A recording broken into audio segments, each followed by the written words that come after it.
Hi, I'm Scott Humphrey, CEO of the World Floor Covering Association, and this is Leadership Live. And this week on Leadership by the Letter, it's our second week with the letter Y, and the word is you. That's right, Y-O-U. And here's the definition: that which makes you unique, valued, and worthy as an individual. You would think this is a word that we know much about as leaders, that we understand ourselves, but that's not always the case. In fact, I've met with many leaders who spent most of their life becoming what others wanted them to be versus fully utilizing their talents and fulfilling their purpose. So let me tell you some things you can do to make sure that the you you're presenting as a leader is having the impact that you desire. Number one, take time to know who you are. What does that mean? Well, it can involve some reflection, and that's okay. Listen, counseling, sitting down with somebody who's an expert to help you delve into issues and challenges you might be facing is a wonderful tool. But there are also some great behavioral profiles that are out there that you can utilize. Let me just give you a few of those. The DISC profile is used by the EEOC. It's a very good profile to help you understand, but it's also very basic. If you want something more in depth, use the Myers-Briggs profile. You can also do the Enneagram, which breaks the personality down into 9 different styles, and you can utilize that as well.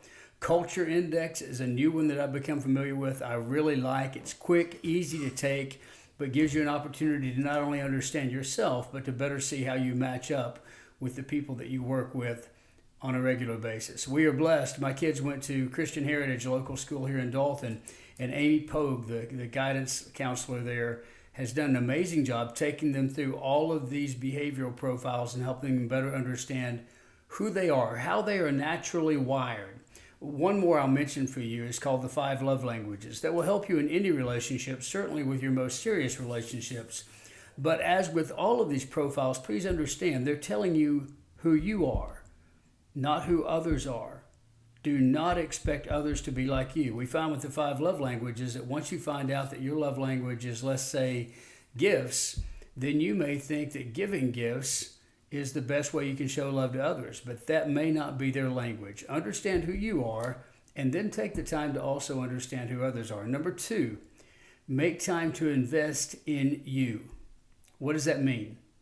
Training, lectures, audio books, whatever it may be that will help expand the you that you are. And certainly, by all means, exercise and take care of yourself. We need you here as long as possible, having a lasting impact on the next generation. So take care of yourself. Don't settle. Don't quit. Don't tell yourself that you've arrived at a level or you've earned this and stop. Celebrations are okay, but living there is not. Number 3, and kind of in conjunction with that, stretch yourself. Challenge yourself to grow, do, and be more. Fight again that natural desire to sit back and hunker down, because the reality is we grow old because we choose to. Yes, age-wise, we will grow old. There's no doubt about it. But we've all seen people who grow old slower than others, despite their age. And there are many things you can do. Cardiovascular, you can do weightlifting, which is very important as you get older. But take the time to challenge yourself and be more. Stretch yourself. Number 4, focus on your legacy. And I close with this one. It's the most important. The reality is you don't know all you have to offer yet. I don't care if you're 90 or if you're 29. You've got much more in you than you realize. But if you're going to invest anywhere in you, make sure your investment is in pouring you into the lives of others, because that's the only thing that will truly outlive you, that thing we call legacy. Years ago, a small eagle had fallen out of its nest, and a farmer found it, and so he didn't really know what it was. He just put it down with the chickens. He started feeding it chicken food, and it ate with the chickens, and it did what chickens did, and because chickens don't really fly much, it never flew. And so the eagle never became the eagle. One day a naturalist happened to come through the farm, and he said, "Why is the greatest bird ever living as a chicken?"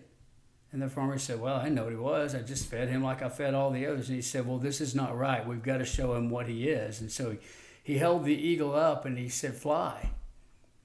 The eagle was very confused, and he just fell to the ground and began eating again with the chickens who had just been fed. The next thing he did was take him up on top of the house, and he said, listen, you are majestic. You are far beyond what you're living. Come on, fly. But the eagle, again confused, worked his way down again to the ground without flapping his wings and went back to living the life of a chicken.